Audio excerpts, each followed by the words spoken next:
Ya, silakan duduk Bapak Ibu Saudara. Ya, shalom. Shalom. Ya, sekali lagi lebih kencang. Shalom. Shalom.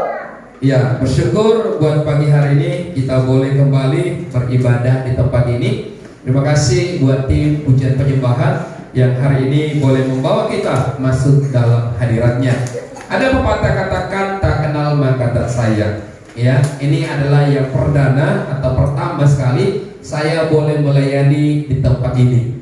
Ya, di tempat Bapak Pendeta Yohan. Saya percaya rekan sekerja di dalam gereja Botani, terima kasih atas undangannya. Saya boleh diberikan kesempatan untuk melayani Bapak Ibu Saudara di tempat ini. Saya Pendeta Yonas Sitohat. Saya menggembalakan di Betani, Sentul City, dan saya membawa istri saya yang pakai baju merah sendiri, ya. Yang pakai baju merah ini, pakai kacamata, itu adalah istri saya. Dan saya punya anak 3, 2 laki-laki dan 1 perempuan. Ya, puji Tuhan kami boleh sampai tiba di tempat ini tanpa kekurangan sesuatu pun. Tadi pujian itu berkata, aku punya Allah yang besar. Amin. Nah, sebelum kami ke tempat ini, ada tadi di jalan itu ada insiden yang terjadi. Ya, di Jalan Raya Bogor itu karena dari rumah saya tinggal di Cimanggis, saya lewat Jalan Raya Bogor masuk di tol Pasar Rebo. Ya, saya di perjalanan itu tiba-tiba biasalah tengah jalan itu ada Pak Oga. Jadi saya diperhentikan gitu karena ada mobil yang mau nyebrang, begitu ya. Ada yang mobil mau nyebrang dari arah Pasar Rebo, jadi menyeberang. Saya berhenti, baik. Nah, begitu berhenti dia belok itu mobilnya. Tiba-tiba dari sebelah kiri saya itu ada motor begitu kencangnya, kencang banget.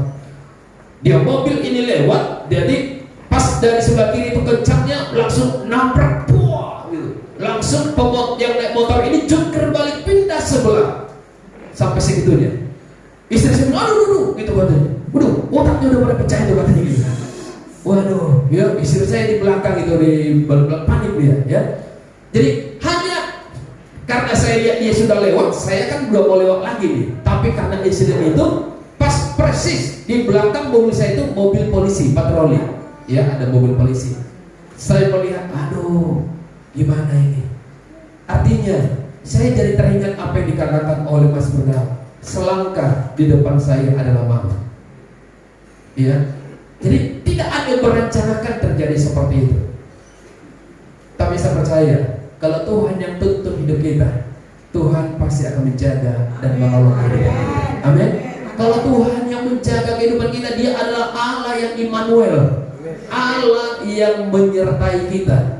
Jadi saya percaya gereja Betani Jemaat Immanuel jangan cuma Immanuelnya slogan atau cuma dipajang di situ, tapi betul-betul alami penyertaannya itu.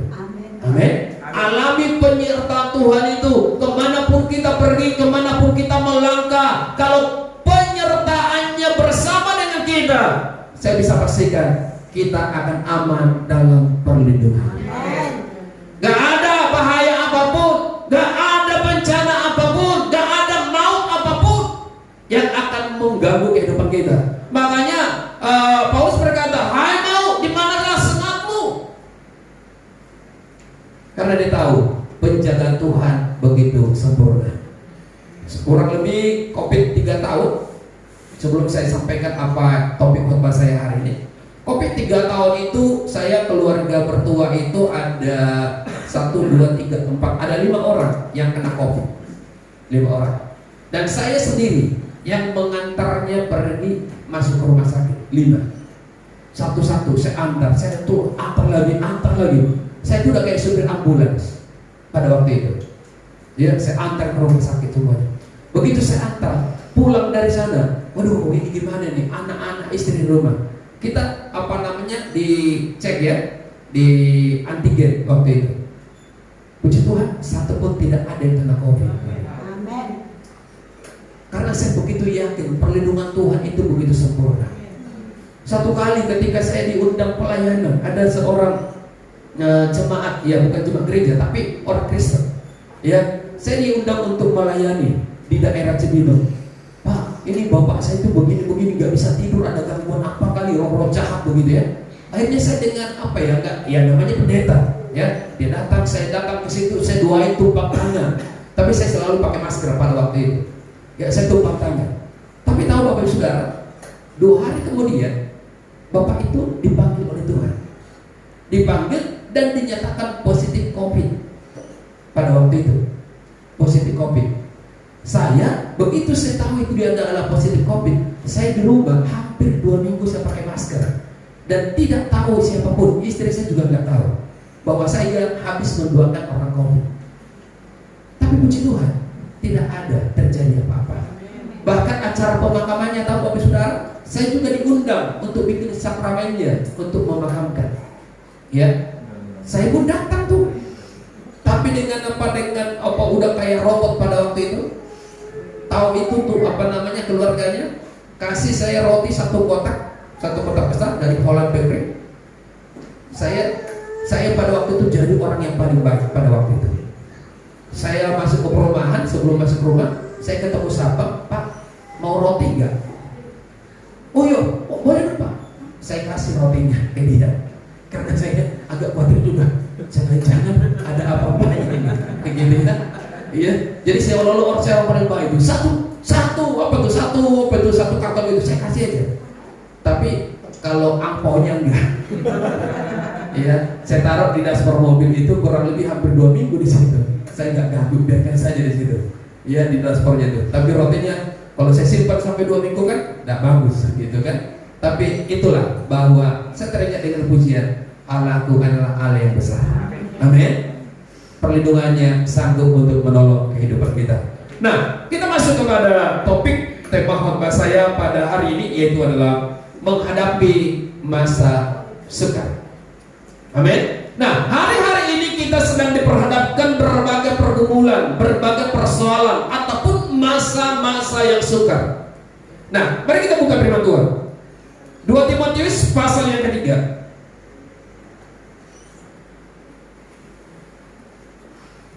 Ya, kalau di slide-nya saya sampai di ayat pertama, tapi saya baca sampai di ayat yang kelima.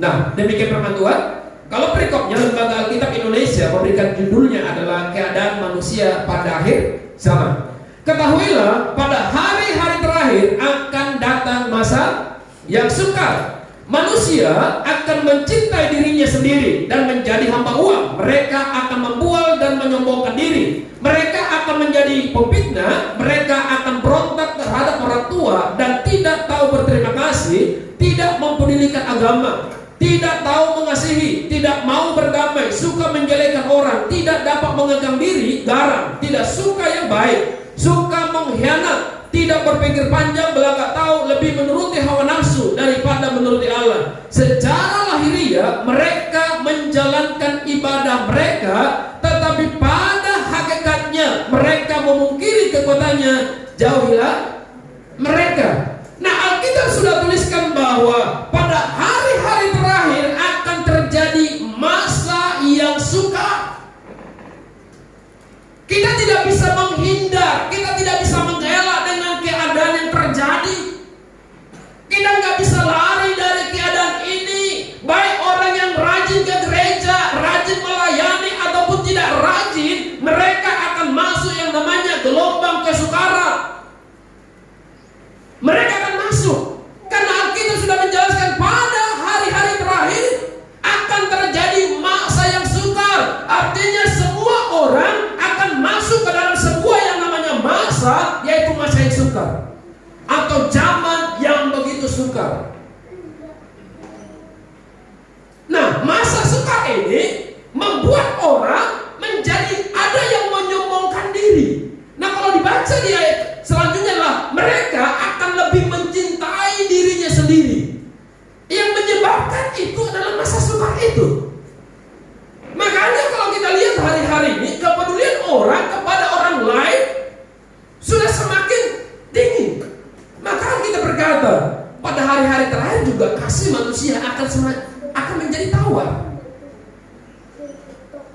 Masa sukar ini membuat orang lebih mementingkan dirinya sendiri. Yang penting aku. Gak peduli dengan yang lain. Saya masih teringat kalau di kampung saya dulu, saya itu disebut namanya BTL, ya, Batak Tembak Langsung. Jadi dari kampung langsung merantau ke Jakarta. Dulu saya ingat saya waktu masih di kampung itu, kalau orang tua saya potong 1 ekor ayam, ini semua tetangga kebagian. Padahal 1 ekor. Nah kita di rumah cuma makan kaki sama kepala, sama saya. Yang baik-baiknya ini dada pahanya semua dikirimin sama tetangga-tetangga. Apalagi kalau tetangganya ada tulangnya di situ. Ada kan orang Batak di sini kan? Ya. Yang baik-baiknya itu dikasih sama tulangnya dulu. Kita pokoknya udah. Apalagi kalau pada waktu itu kita mau nambah aja, mata orang tua cuma lihat begini, kita udah tahu. Artinya nggak boleh nambah. Kalau sekarang kita lihat anak kita dengan kita pelotot gitu, anak kita udah bilang apa? Kenapa Pak lihat? Iya, kenapa Pak lihat? Ada yang salah? Kalau dulu enggak, cuman bahasa tubuh orang tua pada waktu itu kita sudah tahu apa maksudnya. Bahasa tubuh saja kita udah tahu. Nah kalau sekarang sudah ada bahasa tubuh, omongan, macam-macam, bahkan sanksinya dibikin, tetap juga nggak dengar. Nah ini keadaan akhir zaman. Gak bisa kita pungkiri, gak bisa kita menghindar dari hal yang akan terjadi. Maka dikatakan manusia akan mencintai diri sendiri dan akan menjadi hamba uang. Makanya banyak orang hari-hari ini prioritas hidupnya bukan lagi kepada Tuhan, tapi kepada uang.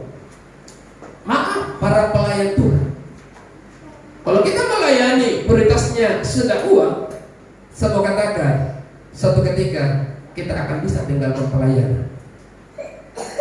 Berapa banyak pada waktu itu ketika waktu COVID, para pelayan di gereja kami bisa mengundurkan diri. Alasannya tidak mencukupi kebutuhannya. Akhirnya ada yang satu pindah ke tempat lain karena dikasih lebih besar. Dan akhirnya tempat dia pindah pun tutup gerejanya. Akhirnya kembali. Nah ini, kalau saya percaya begini, kalau fokus kita kepada hal-hal yang lahiriah, ketika hal-hal lahiriah itu tidak memenuhi keinginan kita akan bisa salah fokus. Ini keadaan akhir zaman. Makanya hari ini kita datang beribadah karena kita semuanya cinta kepada Tuhan. Jadi kalau Bapak Ibu saudara datang beribadah, Anda enak sama Pak Gembala dan kunjungi kemarin. Tak enak sama Ibu Gembala, kemarin saya baru didoain. Jangan sampai itu menjadi motivasi kita. Tapi saya datang beribadah kepada Tuhan, saya melayani karena saya mengasihi Tuhan. Fokusnya harus kepada Tuhan. Nah, dan selanjutnya nanti Bapak Ibu Saudara membaca ya. Kalau saya nanti bahas sampai ke ayat yang kelima nanti, tidak sampai poin-poin yang saya sampaikan. Bisa nanti pulang jam 3. Iya kan? Mau pulang jam 3? Atau jam berapa? Bebas ya Pak ya? Bebas ya. Waduh. Ini saya baru pertama sekali khotbah di gereja. Khotbahnya bebas sampai berapa jam. Tapi sekalipun bebas, saya juga tidak mau. Karena saya juga akan tetap pulang juga dengan lapar ya. Nah, sampai ayat 2 saja dan ayat 3. Nah, manusia akan mencintai diri sendiri dan menjadi hamba uang. Mereka akan membual dan menyombongkan diri. Mereka akan menjadi pemfitnah. Mereka akan berontak terhadap orang tua dan tidak tahu berterima kasih dan tidak mempedulikan agama. Nah ini keadaan akhir zaman. Kalau ada hari-hari ini anak-anak berontak sama orang tua, Alkitab sudah catat. Kalau ada orang tua juga menghukum anaknya, menyiksa anaknya, ini akhir zaman. Tidak ada lagi saling menghargai, tidak ada lagi saling menghormati. Mereka menjadi pemfitnah. Jadi saya mau katakan bahwa di depan kita bisa baik-baik orangnya, tapi di belakang kita dihujani dengan pisau yang begitu tajam. Makanya dikatakan dunia ini panggung sandiwara. Makanya kalau cari artis, nggak usah pergi cari ke Senayan sana, Senayan City. Di gereja banyak artis yang banyak pintar bersandiwara. Di gereja alimnya luar biasa, maksudnya shalomnya lebar panjang. Tapi di belakang kita dihujani dengan begitu tajamnya omongan yang luar biasa. Di depan kita memuji-mujinya luar biasa, tapi di belakang kita menghujatnya luar biasa. Itu namanya bersandiwara. Nah sebelum saya bertanya, kira-kira lebih enak mana, berdoa atau gosipin orang? Enak mana? Berdoa atau omongin orang? Yang bilang berdoa angkat tangan coba. Ya cuma ada berapa orang? Itu pun cuma ada setengah tiang. Berdoa atau omongin orang? Berdoa, puji Tuhan. Waduh jemaat yang luar biasa. Betani jemaat Immanuel. Berdoa menjadi kesukaannya. Saya cuma bertanya lanjutan. Berapa jam berdoa satu hari? Ya, oh tergantung Pak. Saya kalau berdoa itu sebelum tidur saya berdoa. Sampai pagi Pak saya berdoa. Itu namanya tertidur. Iya kan? Kita kadang-kadang gini, kita bilang enak berdoa. Kita kadang-kadang berdoa cuma berapa menit kan? Tapi kalau ngobrol, ngegosip sama orang bisa berjam-jam. Kadang-kadang suami pulang dari luar, maaf kata, belum tentu istrinya sambut. Maaf kata, kadang-kadang ada apa tuh? Ada binatang peliharaan yang nyambut lebih dulu. Iya kan? Seringkali mari kita tingkatkan. Kalau berdoa, ya mari kita berdoa dengan sungguh-sungguh. Kalau gosipnya 1 jam, ya berdoanya harus 2 jam, gitu loh. Iya kan? Depan TV kita berapa jam? Cari. Berdoanya berapa jam? Biasanya yang kita sukai kan akan kita lama mengerjakannya. Tapi kalau kita ngegosip lebih lama, coba putar. Ya. Nah, tidak tahu mengasihi, tidak awet ketiga, tidak mau berdamai, suka menjelekkan orang, tidak dapat mengganggu diri, garang tidak suka yang baik. Nah, ayat yang kelima saya lupa. Secara lahiriah mereka apa? Menjalankan ibadah mereka.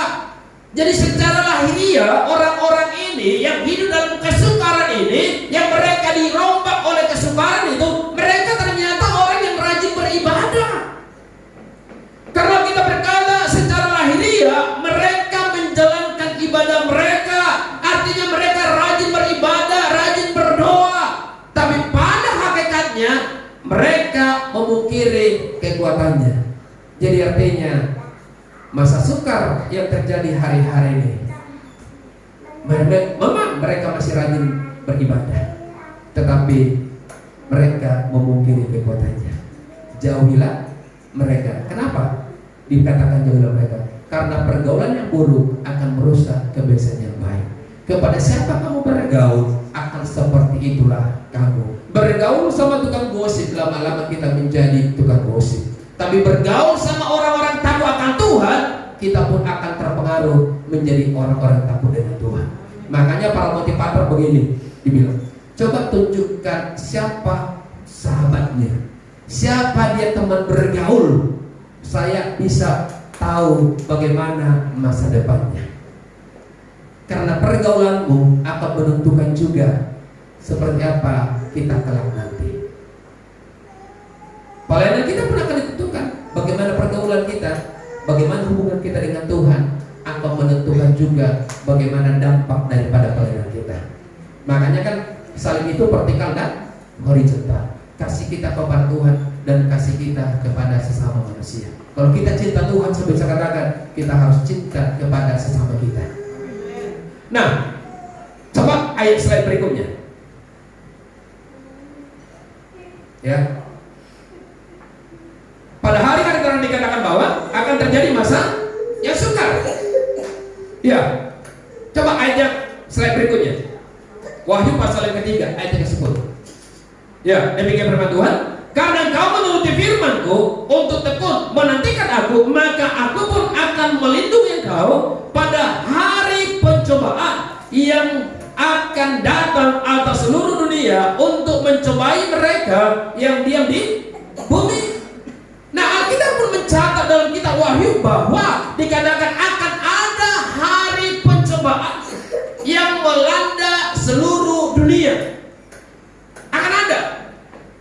Akan ada hari pencobaan yang akan melanda seluruh dunia untuk mencobai mereka yang diam di dalam dunia. Saya percaya kita ada tinggal di dalam dunia ini, maka kita pun harus mempersiapkan diri ketika Tuhan izinkan adanya pencobaan, adanya masa yang sukar, supaya apa? Supaya kita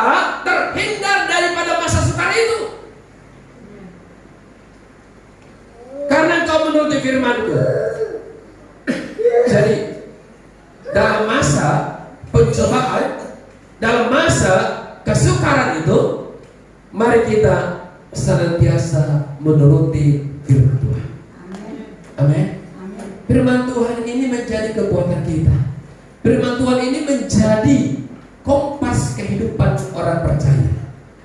Kemana kita akan melangkah, kemana kita akan pergi, apa yang kita kerjakan, mari seturut dengan apa yang firman Tuhan katakan. Jadi jangan saya sering katakan bahwa yang saya takutkan dalam diri saya adalah, selalu saya katakan adalah, saya pintar memberikan nasihat kepada orang lain, saya pintar memberikan pengajaran kepada orang lain, tapi saya lalai untuk melakukan nasihat dan pengajaran itu sendiri. Makanya pengajar terkasih terbaik di dunia adalah gereja, tapi seringkali pelaku kasih terbaik ada di luar gereja. Kita kadang-kadang lebih pintar mengajar tentang kasih, ya. Makanya kalau doa makan, Bapak Ibu Saudara, kalau ada doa makan, selalu dikatakan Tuhan berkati para janda yatim piatu. Kan selalu doa seperti itu. Saya katakan tidak perlulah bawa janda dan yatim piatu ketika kita makan. Cukup temuin aja orangnya, kasih berkat kepada orangnya. Tiap hari didoakan para janda yatim piatu, tapi begitu ketemu nggak pernah dikasih apa-apa. Jadi jangan didoain terus, tapi begitu bertemu nggak pernah kasih apa-apa tuh.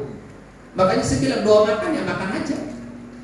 Gak usah sampai bawa ke keliling dunia, gak usah bawa janda yatim piatu. Tuhan berkati mereka, cukupkan kebutuhan mereka seperti yang kami nikmati hari ini. Cukup kita ketemu, kasih berkat kepada dia. Cukup ketemu, berikan sesuatu kepada dia. Itulah yang namanya bukan cuma kita katakan, tapi kita lakukan. Karena kita berkata, orang yang berbahagia adalah orang yang mendengarkan firman Tuhan dan melakukannya. Nah, maka dikatakan bahwa akan datang pencobaan ke dalam dunia. Akan ada pencobaan. Saya percaya. Ya, sekarang dunia sedang dilanda begitu banyak kesukaran. Kita nggak tahu apa yang terjadi di bangsa kita Indonesia beberapa tahun ke depan, atau 1 tahun ke depan kita tidak tahu, berapa bulan ke depan kita tidak tahu. Kita melihat bagaimana peristiwa di Timur Tengah yang begitu bergejolak terus dan ada henti-hentinya. Dan bahkan dikatakan itu bisa menjadi perang besar yang akan terjadi. Nah, kalau itu terjadi di sana, saya percaya dampaknya ke Indonesia. Kemarin aja saya mengisi BBM aja, sudah ditanya, mana barcode-nya, Pak? Sudah ditanya. Ekonomi, pakai tanda kutip ya, bukan semakin membaik sebenarnya. Bukan semakin membaik. Banyak kita dengar daripada orang-orang di luar sana, waduh Pak begini Pak. Tapi saya percaya Allah kita adalah Allah yang besar. Amin. Nah, selanjutnya, slide berikutnya. Nah, poin yang pertama. Nah, untuk menghadapi masa yang sukar ini, yang kita tidak bisa terhindar atau mengelak dari masa sukar yang akan terjadi dan yang sedang terjadi hari-hari ini. Yang kita lakukan adalah mari kita berdoa lebih sungguh-sungguh. Yang pertama adalah menghadapi masa sukar itu berdoa. Mungkin kita berkata, Pak, berdoa itu udah setiap saat, Pak.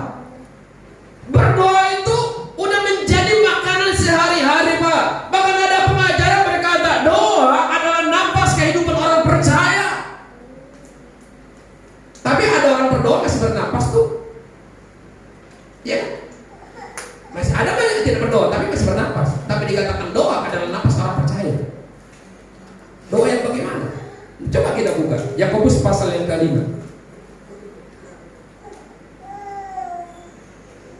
Ya, Yakobus pasal yang ke-5 ayat yang ke-16b. Saya langsung lompat aja. Ya, Yakobus pasal yang ke-5 ayat ke-16b. Nah, tapi saya baca ayat 16 dari A juga nggak apa-apa. Karena itu hendaklah kamu saling mengaku dosamu dan saling mendoakan supaya kamu sembuh. Nah, doa orang yang benar bila yakin didoakan sangat besar kuasanya. Elia adalah manusia biasa sama seperti kita, dan ia telah bersungguh-sungguh berdoa supaya hujan jangan turun, dan hujan pun tidak turun di bumi selama 3 tahun dan 6 bulan. Lalu ia berdoa pula dan langit menurunkan hujan dan bumi pun mengeluarkan buahnya. Nah, ketika kita ada di dalam masa sukar, ketika kita menghadapi masa sukar dalam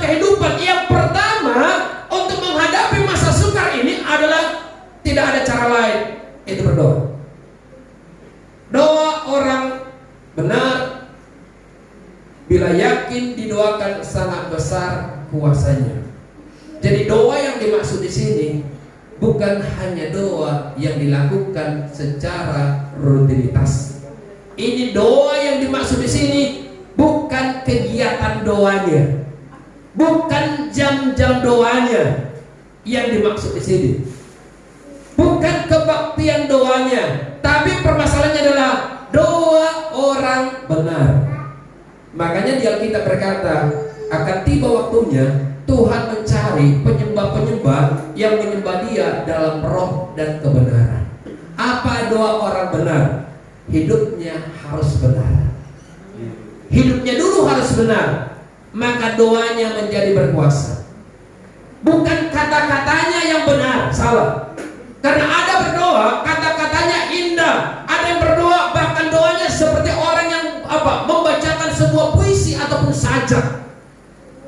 Pokoknya begitu indah sekali kata-katanya. Tuhan tidak melihat keindahan kata-kata kita, tapi Tuhan, apakah saat kita berdoa hidup kita benar di hadapan Tuhan? Di Mazmur kalau kita baca, Daud berkata gini, seandainya ada niat jahat di hatiku, tentulah Tuhan tidak mendengar doaku. Cuma niatan jahat, niat yang tidak baik dalam hati kita, Tuhan tidak dengar. Bahkan doa kita cuma sampai di pelapor. Kalau Yesaya pasal 59 dikatakan, tangan Tuhan bukan kurang panjang untuk menolong kita, telinganya bukan kurang tajam untuk mendengarkan setiap seruan kita, tapi karena kejahatan mula yang menjadi pemisah. Jadi doa yang Tuhan maksud di sini ketika kita menghadapi masa sukar adalah doa dengan kehidupan kita yang benar. Maka dikatakan, karena itu doa orang benar bila yakin didoakan sangat besar kuasanya. Elia adalah manusia biasa. Jadi Alkitab memberikan sebuah contoh keteladanan kepada kita lewat Nabi Elia. Siapa itu Nabi Elia? Kita pasti tahu di dalam Perjanjian Lama bagaimana seorang Elia yang Tuhan pakai secara luar biasa. Dia berkata bahwa lewat doa Elia 3,5 tahun hujan tidak turun. 3,5 tahun hujan tidak turun. Begitu berkuasanya doa Elia. Saya percaya Bapak Ibu Saudara, dikatakan Elia adalah manusia biasa, sama seperti Bapak Ibu Saudara dan saya, gak ada bedanya. Tapi kenapa? Bahkan doa Elia bisa menentukan keadaan cuaca. Doa Elia bisa menentukan keadaan. Bahkan ketika Elia berdoa minta api turun dari surga, api turun dari surga. Ketika diperhadapkan dengan para nabi Baal pada waktu itu, ketika ditaruh persembahan, ya, bahkan nabi Baal pada waktu itu mereka berteriak-teriak, menoreh-noreh tubuhnya untuk minta api turun, tapi tidak terjadi apa-apa. Tapi ketika Elia berdoa, api Tuhan turun dari surga. Siapa itu Elia? Dia adalah manusia biasa. Alkitab berkata, Elia adalah manusia biasa, sama seperti kita, sama seperti Bapak Saudara, dan dia telah bersungguh-sungguh berdoa. Jadi ketika Bapak Saudara sedang menghadapi masa sukar apapun itu namanya dalam kehidupan ini, kita butuh bersungguh-sungguh untuk berdoa. Bukan cuma sekedar berdoa, bukan cuma rutinitas berdoa, bukan cuma aktivitas doa. Wah, kalau ditanya di mana dia, lagi doa. Kemana pergi, lagi doa. Semua kegiatan doa dia ikuti. Sama kata itu tidak menentukan doa kita berpuasa. Jangan dilihat dari banyaknya kegiatan doa yang dilakukan, tapi bagaimana kualitas karakter keteladanan hidupnya ketika dia berdoa. Bukankah Alkitab berkata kita ini adalah suara Kristus? Orang di luar sana nggak bisa membaca Alkitab yang Bapak Ibu Saudara pegang. Mereka tidak baca. Tapi percayalah, mereka bisa baca kehidupan Bapak Ibu Saudara dan saya. Mereka bisa baca. Maka dikatakan kita ini adalah suratan tertulis, Injil tertulis. Kalau mereka tidak bisa baca kitab, paling tidak mereka bisa baca hidup kita. Bisakah orang di luar sana menemukan Kristus dalam hidup kita? Saya selalu berpesankan di gereja, di tempat kami, ya, pokoknya saya sampaikan bahwa milikilah keteladanan hidup, supaya bisakah orang di luar sana menemukan Kristus dalam kehidupan kita? Bisa nggak mereka menemukan damai dalam hidup kita? Mereka bisa nggak menerima sukacita, melihat sukacita dalam kehidupan kita? Justru mereka jauh lebih bersukacita daripada kita. Hidup mereka jauh lebih damai daripada kita. Terus ketika kita bilang sama mereka, ikut Tuhan saya dong. Gimana mau ikut Tuhan Bapak? Tiap hari ikut Bapak, tiap hari berantem, tiap hari gosip Bapak, tiap hari kerjanya di lapor Tuhan Bapak, tiap hari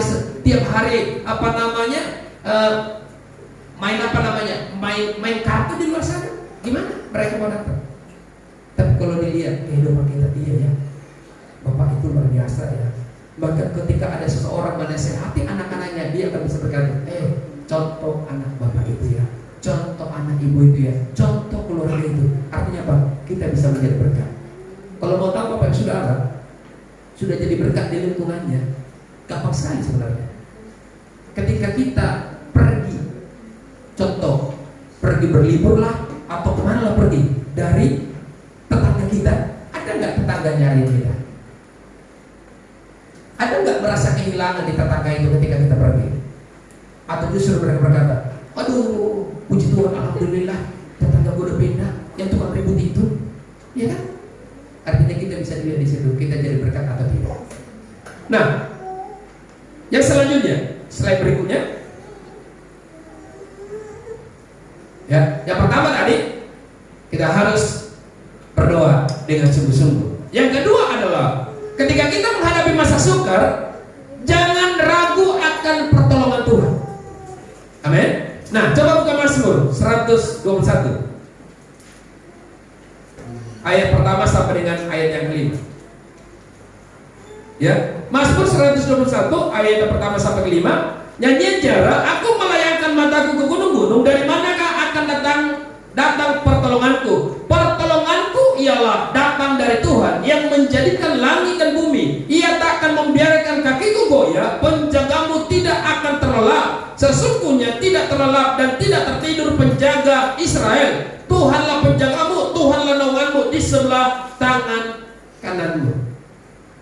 Nah, ketika Bapak Saudara sedang diperhadapkan dengan masa sukar, dan apa yang kita hadapi hari-hari ini terjadi masa sukar, kita harus percaya bahwa jangan pernah meragukan bahwa Tuhan sanggup menolong kita, sanggup membebaskan kita dalam masa sukar apapun. Makanya Daud berkata, dari manakah datangnya pertolonganku?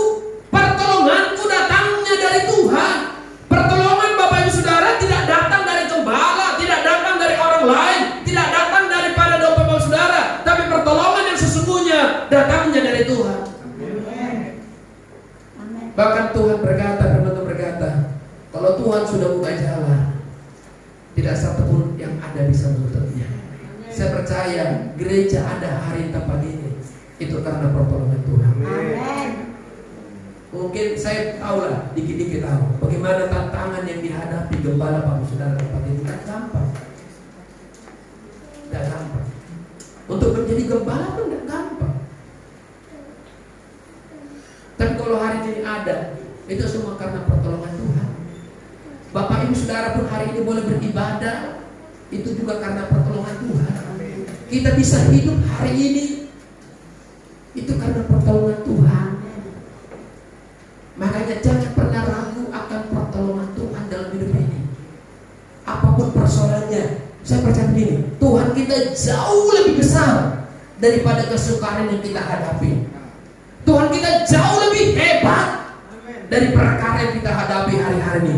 Tuhan kita jauh lebih dahsyat daripada penyakit yang kita alami hari-hari ini. Mungkin kita cuma berkata, aduh saya sudah cukup lama begini. Dan saya cuma katakan, saya cuma pastikan kepada Bapak Saudara, Tuhan yang kita sembah adalah Tuhan yang sanggup menolong jauh lebih hebat dari manapun. Maka dikatakan, pertolonganku datang dari mana? Kalau hari ini kita berkata, bagaimana ini? Dari mana jalan keluar? Dari mana solusinya? Saya cuma katakan, pertolonganmu datangnya dari Tuhan, bukan dari manusia. Mungkin ketika kita mungkin kekurangan, kita mungkin keluarga kita, satu kali mungkin dibantu, dua kali dibantu, tiga kali dibilang, emang saya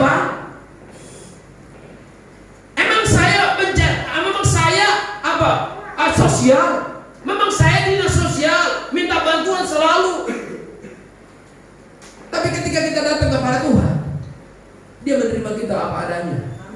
Dia tidak pernah bertanya, ini tiap hari nyusahin saya. Tuhan gak pernah ngomong kayak gitu. Tuhan tidak merasa disusahi ketika kita datang mengadu sama Tuhan. Tuhan tidak merasa terganggu ketika kita datang menghadap kepada Dia. Tuhan gak merasa risih ketika kita datang berseru kepada Dia, karena Dia adalah sumber pertolongan kita. Dan saya percaya hari ini saya ada karena pertolongan Tuhan. Kalau saya ceritakan masa lalu saya zaman dulu, saya lama jadi tukang tambal ban, Bapak Saudara. Saya tinggal dulu di kampung, di daerah Cengkareng sana. Saya lama jadi tukang tambal ban. Saya lama jadi kondektur, bukan direktur. Pada waktu itu angkot-angkot di Jakarta itu ada kondekturnya, nagih ongkos. Saya pernah dipukul juga biasanya ada calo-calo di situ. Saya pernah banyak menghadapi. Kalau hari ini saya bisa berdiri, itu semua karena pertolongan Tuhan. Amin. Background saya orang Katolik. Saya Katolik dari lahir, saya Katolik, sekolah di Katolik. Tahun 93 saya ke Jakarta. Tahun 98 saya bertobat. Ya, saya tidak pernah lihat Alkitab zaman dulu, karena memang kalau di kampung-kampung itu jarang punya Alkitab. Alkitab pun muncul kalau ada acara Natal itu pun pinjam dari orang supaya kita bisa cari ayat liturginya. Apa ayatnya? Tapi saya bersyukur tahun 98 saya belum mengenal Tuhan. Dan sampai hari ini Tuhan masih tolong. Amin. Saya kalau merenungkan sebenarnya gak bisa saya balas dengan apapun apa yang Tuhan sudah buat dalam hidup saya. Saya pernah sakit 2 minggu. Istri saya keluarga nangisin saya ketika saya dirawat di rumah sakit umum Cilengsi. Tapi saya hidup hari ini karena pertolongan Tuhan. Amin. Jadi jangan pernah ragu akan pertolongan Tuhan. Seberat apapun kesukaran yang Bapak Ibu hadapi sehari-hari ini, percaya pertolongannya masih tersedia. Nah, coba buka ayat berikutnya. Kisah Rasul pasal 26. Kisah Rasul pasal 26 ayat 22. Apa yang dikatakan di sini? Tetapi oleh pertolongan Allah aku dapat hidup sampai sekarang. Jadi bukan karena Bapak Saudara hebat mencari duit, bukan karena Bapak Saudara makanan-makanan bergizi, bukan karena Bapak Saudara sudah hebat mengatur dirinya, enggak. Tapi kita berkata, tapi oleh karena pertolongan Allah, aku dapat hidup sampai sekarang dan memberi kesaksian kepada orang-orang kecil dan orang-orang besar, dan apa yang kuberitakan itu tidak lain daripada sebelumnya yang telah diberitakan oleh para nabi dan juga oleh Musa. Jadi begitu luar biasanya. Ini apa yang disampaikan oleh Paulus. Kalau Paulus dikatakan hidup, itu karena pertolongan Tuhan. Bagaimana banyaknya ya rancangan-rancangan si jahat yang dirancangkan kepada kehidupan Paulus pada waktu itu. Dan kehidupan kita pun hari-hari ini, itu pun kita diperhadapkan seperti itu. Jadi kalau kita hidup sekarang, kita berkata semuanya karena pertolongan Tuhan. Nah, poin yang ketiga. Ya, selain ketiga ya. Yang ketiga adalah yang pertama tadi berdoa dengan sungguh-sungguh. Yang kedua adalah bahwa jangan ragu akan pertolongan Tuhan. Nah, yang ketiga adalah teruslah membuka tangan untuk melayani Tuhan. Ketika kita diperhadapkan dengan masa sukar, kita alami masa sukar, jangan itu membuat kita undur dari pelayanan. Jangan itu membuat kita undur untuk melayani Tuhan, untuk berhenti melayani Tuhan. Maka terus membuka tangan untuk melayani Tuhan. Nah, Matius pasal ke-20 ayat 26. Tidaklah demikian di antara kamu, barang siapa ingin besar di antara kamu, hendaklah ia menjadi pelayanmu. Bapak Ibu Saudara, kalau mau besar, baik di masa sukar ataupun tidak ada cara lain, jadi pelayan. Kalau di prisi dunia enggak. Kalau mau jadi besar, tidak jadi pelayan. Kalau mau jadi besar, sekolah tinggi-tinggi, lama pekerjaan yang hebat, paling tidak masuk ke partai politik, paling tidak bisa menteri, ya kan? Mau menteri apa kayak penting menteri lah, gitu ya. Berarti gitu. Tapi firman Tuhan berbeda. Kalau kita berkata, orang yang menabur banyak akan menuai banyak. Tapi kalau dalam dunia enggak, hemat bakal kaya. Semakin menghemat, kalau dunia mereka bisa kaya. Alkitab enggak. Semakin menabur banyak, semakin diberkati dan diberkati Tuhan. Jadi sangat berbeda. Kita pun seperti itu. Kasihilah orang yang menganiaya kamu. Ampunilah orang yang bersalah kepadamu. Bahkan dikatakan, kalahkanlah kejahatan dengan kebaikan. Kalau prinsip dunia enggak, kalau dia baik saya baik. Kalau dia jahat, saya lebih jahat. Itu prinsip dunia. Tapi kalau prinsip kerajaan Allah enggak, Anda berbuat baik atau berbuat jahat, aku tetap mengasihi kamu. Berbeda sekali. Jadi prinsip kerajaan Allah dengan prinsip dunia itu sangat bertolak belakang. Nah, yang kita gunakan adalah prinsip kerajaan Allah. Karena dikatakan kalau kita mau besar harus jadi pelayan. Nah, ayat berikutnya ini, Markus pasal 10 ayat 45. Karena anak manusia juga datang bukan untuk dilayani, melainkan untuk melayani dan untuk memberikan nyawanya menjadi tebusan bagi banyak orang. Dia datang bukan untuk dilayani, tapi datang untuk melayani. Nah, ketika kita menghadapi masa sukar, apapun yang kita hadapi hari-hari ini, pastikan bahwa diri kita adalah seorang pelayan. Jangan pernah karena kesukaran itu membuat kita mundur dari pelayanan. Ada banyak orang berkata seperti itu. Aduh Pak, ekonomi sekarang susah Pak. Teman-teman juga gak ada yang mendukung Pak. Gimana saya terus mau maju untuk pelayanan? Gimana saya terus untuk membuka diri saya untuk melayani Pak? Saya katakan, keadaannya baik, tidak baik, ekonomi kurang baik atau baik, kita dipuji ataupun dihina, kita akan tetap berkata enggak. Karena saya bukan melayani manusia, tapi saya melayani Tuhan yang hidup. Makanya pelayanan kita tidak ditentukan oleh situasi. Kasih kita tidak ditentukan oleh keadaan. Kalau hati kita kadang-kadang ditentukan oleh keadaan, nah makanya kita menjadi apa namanya mut-mutan dalam melayani. Ya kalau lagi keadaan baik, dia sungguh-sungguh. Tapi kalau lagi keadaan tidak enak, iya enggak datang. Jadi semua katakan ini, pastikan dari kita bahwa kita ada di dunia. Tuhan pilih, Tuhan panggil kita supaya kita boleh melayani Tuhan. Nah, ayat berikutnya, dengan segala rendah hati aku melayani Tuhan. Dalam pelayanan ini aku hendak aku banyak mencucurkan air mata dan banyak mengalami pencobaan dari pihak Yahudi maupun pihak Yahudi yang mau membunuh aku. Jadi Paulus juga mengalami apa yang dilakukan, yang dialami oleh Paulus. Bahkan dikatakan aku banyak mencucurkan air mata dan banyak mengalami pencobaan. Artinya dia banyak mengalami kesukaran, banyak mengalami pergumulan, banyak mengalami persoalan. Tapi Paulus berkata, aku dengan rendah hati tetap melayani Tuhan. Jangan karena keadaan kita undur dari melayani Tuhan. Kan pelayanan itu ada dua, melayani pribadinya Tuhan dan melayani pekerjaannya Tuhan. Tapi saya percaya orang yang melayani pribadinya Tuhan, dia akan pasti melayani pekerjaannya. Tapi orang yang melayani pekerjaan Tuhan belum tentu melayani pribadinya. Jadi mari kita melayani pribadinya Tuhan. Maka kita akan peduli dengan pekerjaan Tuhan. Bukankah kita berkata, amanat agung Tuhan, pergilah ke seluruh dunia, jadikan semua bangsa menjadi muridku. Tanggung jawab ini kepada semua orang percaya, bukan hanya kepada pekerja, bukan hanya kepada gembala, tapi kepada semua pelayan Tuhan, semua orang percaya, supaya kita berdoa. Inilah di daerah harapan ini cukup besar.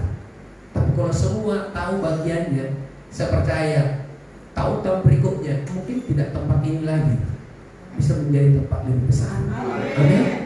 Karena kalau satu orang bawa satu jiwa, saya rasa nggak muat. Karena kursi yang kosong udah tinggal berapa. Kalau satu orang bawa satu jiwa, berkomitmen, pokoknya Tuhan sebelum berakhir tahun ini, tahun 2021, aku akan bawa jiwa. Gimana pun caranya, saya percaya Tuhan akan berikan caranya. Kalau kita punya prinsip dalam kehidupan ini. Karena saya percaya gereja ini pun ada, gereja kami pun ada, itu nggak dimulai dari orang banyak kok.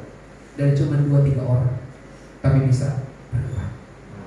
Tapi itu bisa terjadi ketika kita peduli, tetap melayani sekalipun masa sukar. Nah, yang keempat, dalam menghadapi masa sukar, yang keempat adalah teruslah memuliakan Tuhan. 1 Petrus pasal 4 ayat 16. Ya. 1 Petrus pasal 4 ayat 16 demikian firman Tuhan. Tetapi jika ia menderita sebagai orang Kristen, maka janganlah ia malu, melainkan hendaklah ia memuliakan Allah dalam nama Kristus. Ya. Jadi dia bilang apa? Kalau dia dikatakan, tetapi jika ia menderita sebagai orang Kristen, janganlah ia malu. Jadi artinya gini, kesukaran itu kan membawa orang menderita.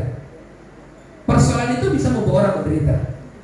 Tapi ketika itu Tuhan izinkan, kita harus alami, tidak usah malu. Tapi yang kita berkata, hendaklah memuliakan Tuhan. Seringkali Tuhan izinkan kesukaran kita hadapi, seringkali kesulitan Tuhan izinkan kita hadapi, supaya kita kembali kepada Dia. Ada satu ilustrasi ini. Ada satu mandor bangunan.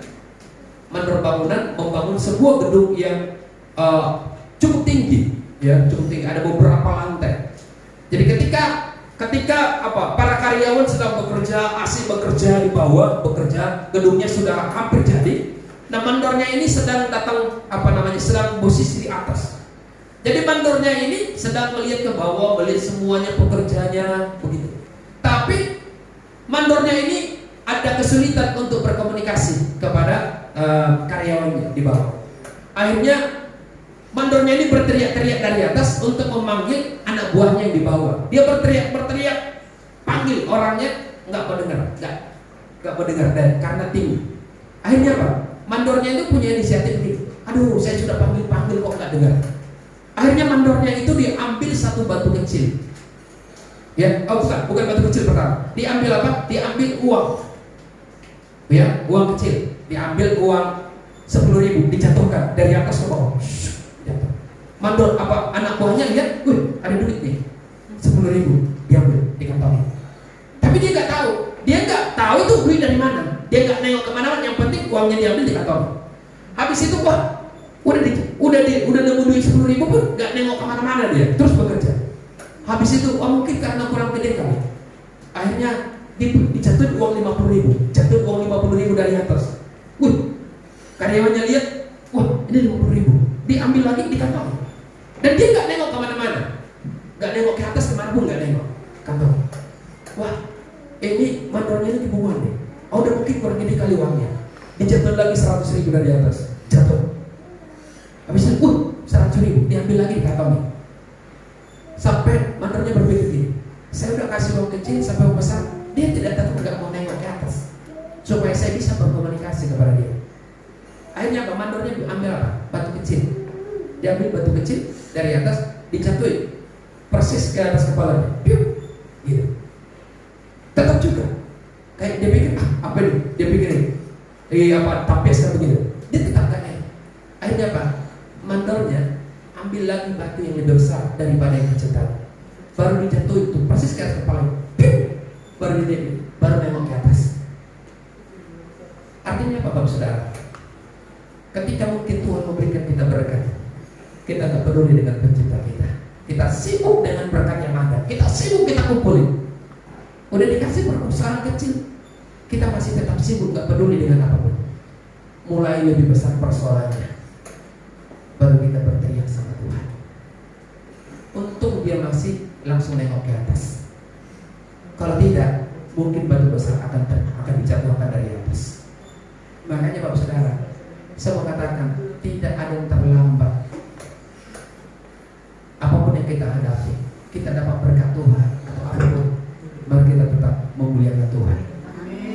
Ayat selanjutnya, Habakuk pasal yang ketiga. Ya, Habakuk pasal yang ketiga ayat 17 sampai 19, saya baca secara tepat. Sekalipun pada arah tidak berbunga, pohon anggur tidak berbuah, hasil pohon zaitun mengecewakan, sekalipun ladang-ladang tidak menghasilkan bahan makanan, kambing domba terhalau dari kurungan dan tidak ada lembu sapi dalam kandang, namun aku akan bersorak-sorai di dalam Tuhan, beria-ria di dalam Allah yang menyelamatkan aku.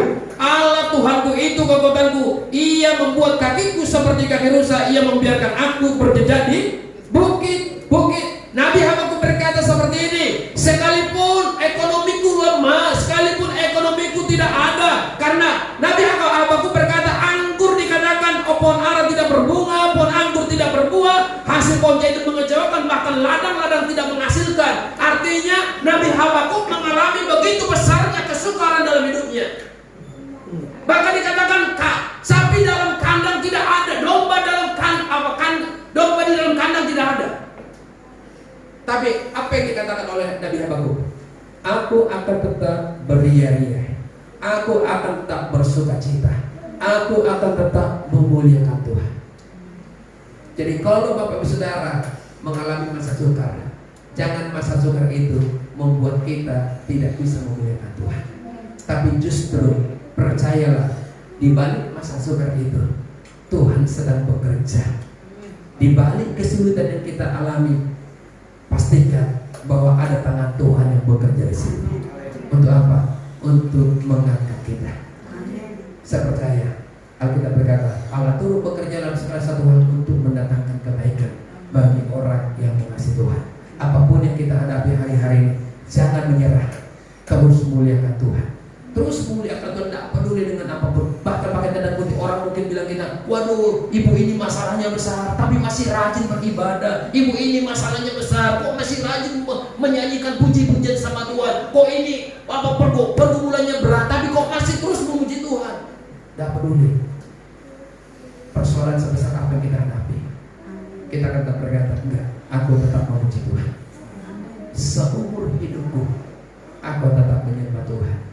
Apapun persoalan, apapun tantangan, kesukaran, mau enak tidak enak pun dalam kehidupan ini, saya akan tetap, karena saya percaya itu adalah sebuah komitmen, sebuah keputusan untuk kita terus memuji Tuhan, memuliakan Tuhan dalam kehidupan ini. Bukan cuma karena keadaan enak, ya, bukan cuma karena kita dikasih apa. Ada banyak orang bisa bersyukur sama Tuhan ketika apa, kebetulan Bapak Gembala, Bapak Saudara sekarang ulang tahun, ya, sedih. Bersyukur cuma karena ulang tahun itu juga salah, tapi setiap saat tetap memuliakan Tuhan.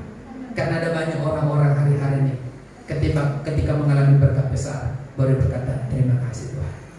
Tapi kita bisa nggak berkata dalam segala hal apapun. Ketika kita dapat persoalan, kita berkata terima kasih Tuhan buat persoalan saya hari ini.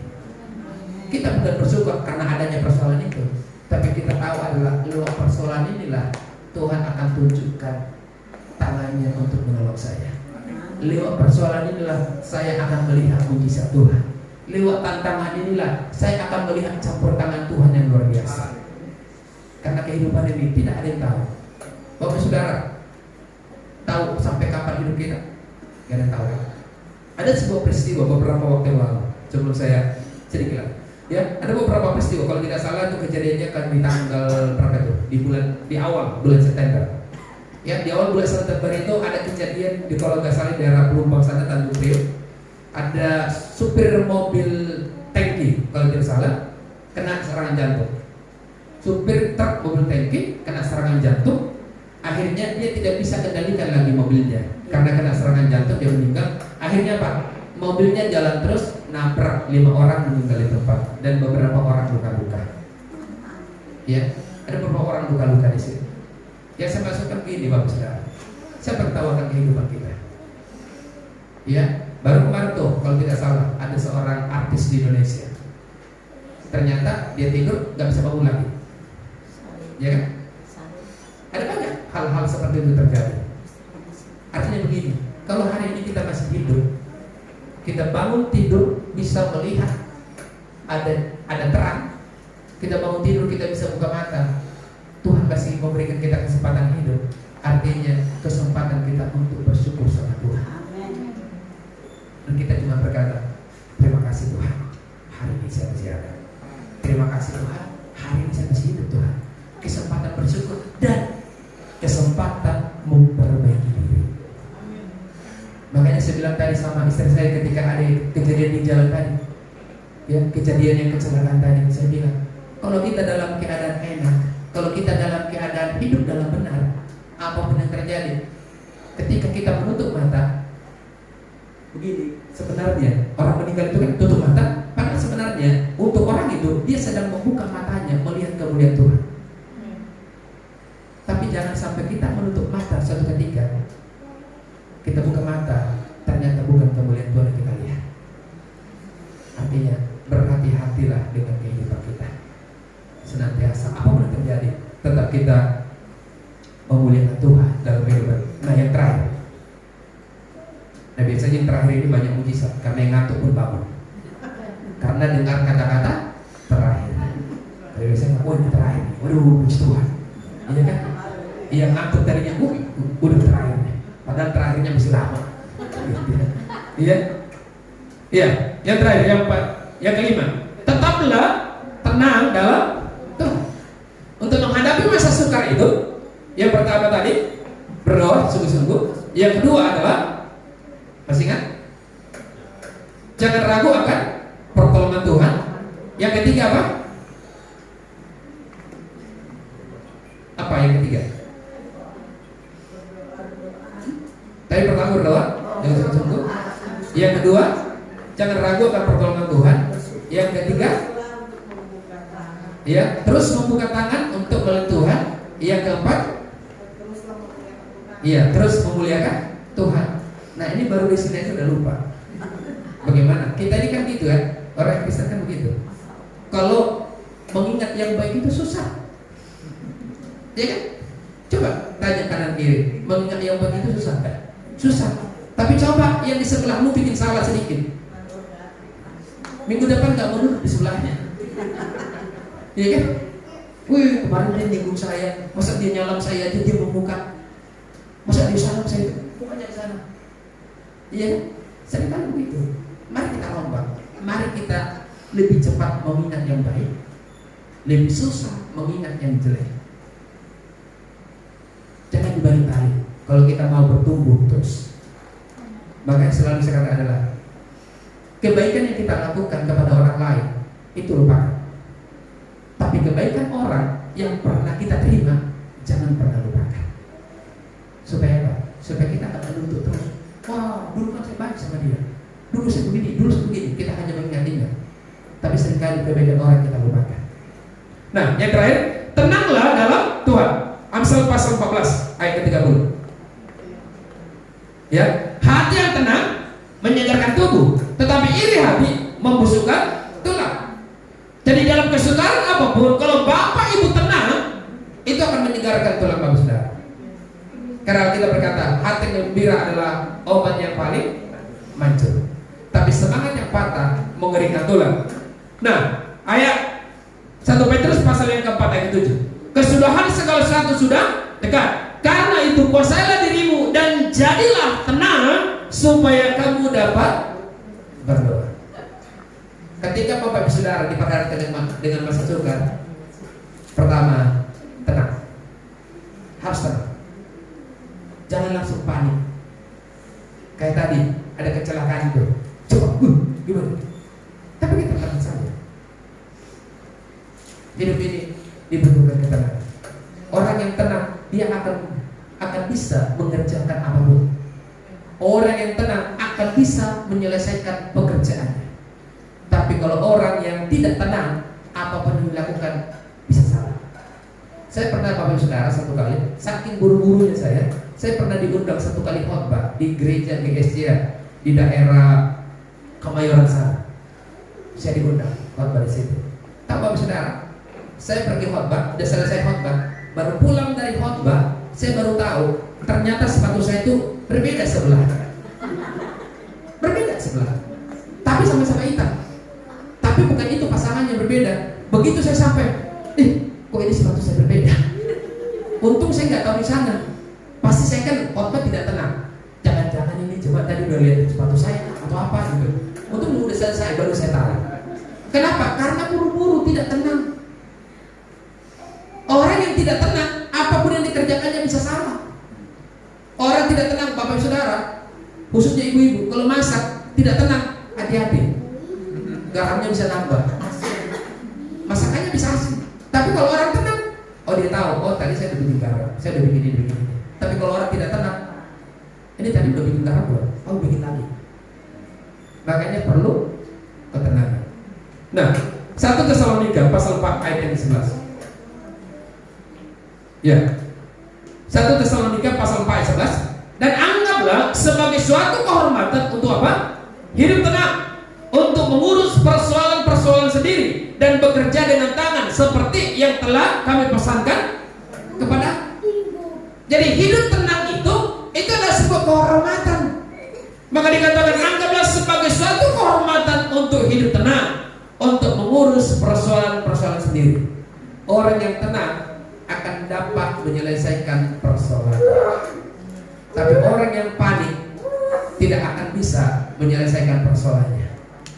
Karena saking paniknya, bisa-bisa udah beritanya udah langsung sampai ke orang lain. Padahal sebenarnya cuma kecil. Kalau dia tenang saja, dia bisa selesaikan dengan baik. Nah terakhir, Mazmur sebagai penutup. Ya, ini udah penutup. Pasti. Ya, Mazmur pasal yang ke-20 kita baca bersama-sama ayat ke-7. 1, 2, 3 ya. Sekarang aku tahu bahwa Tuhan memberi kemenangan kepada orang yang diurapinya dan menjawabnya dari surga yang kudus dengan kemenangan yang hilang gemilang oleh tangan kanannya. Amin. Dan saya percaya kita semua adalah orang-orang yang diurapi oleh Tuhan. Artinya untuk kita lagi semuanya akan memberikan kemenangan yang hilang gemilang kepada setiap kehidupan kita. Bahkan bukan cuma itu, Dia akan menjawab dari surganya yang kudus. Artinya tidak ada doa Bapak Ibu Saudara yang gugur satupun. Kenapa? Pastikan diri kita adalah orang-orang yang diurapi Tuhan. Saya boleh menyimpulkan adalah untuk menghadapi masa sukar yang terjadi hari-hari ini, dan kita tidak bisa menghindar dari masa sukar yang terjadi. Yang pertama adalah mari berdoa lebih sungguh-sungguh. Amin. Berdoa lebih sungguh-sungguh. Jadi bukan cuma sekedar berdoa, tapi berdoa sungguh-sungguh. Yang kedua adalah jangan pernah ragu akan pertolongan Tuhan. Percaya kalau Tuhan mengizinkan kita ada masa sukar, percaya pasti Tuhan siapkan pertolongannya. Dan yang ketiga adalah mari kita apa?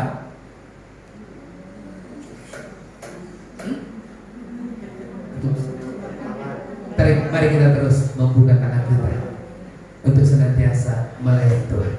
Jangan pernah gara-gara persoalan kita menjadi tutup tangan, tapi buka tangan saudara untuk tetap melayani Tuhan.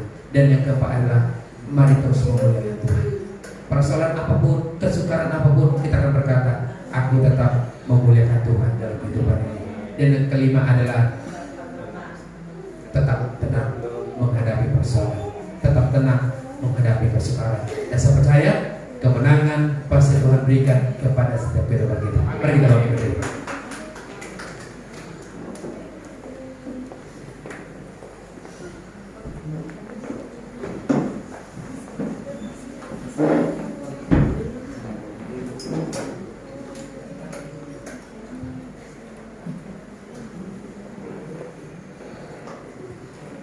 Haleluya, haleluya.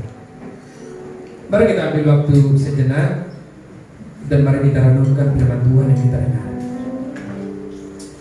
Mari kita bukan hanya sekedar pendengar-pendengar yang setia, tapi lebih daripada itu, kita menjadi pelaku-pelaku firman Tuhan yang setia. Sebab apapun yang terjadi hari-hari, kalau kita berkata pada hari-hari terakhir akan terjadi masa yang sukar. Dan bahkan firman Tuhan juga berkata bahwa akan ada pencobaan yang datang melanda seluruh dunia. Kalaupun kita diperhadapkan dengan masa-masa yang sukar, jangan pernah berhenti berdoa. Justru disitulah kita berdoa lebih sungguh-sungguh. Dan jangan pernah ragu akan pertolongan Tuhan. Kalau kita berkata, pertolonganku datangnya dari mana? Pertolonganku datangnya dari Tuhan. Dan mari terus kita membuka tangan kita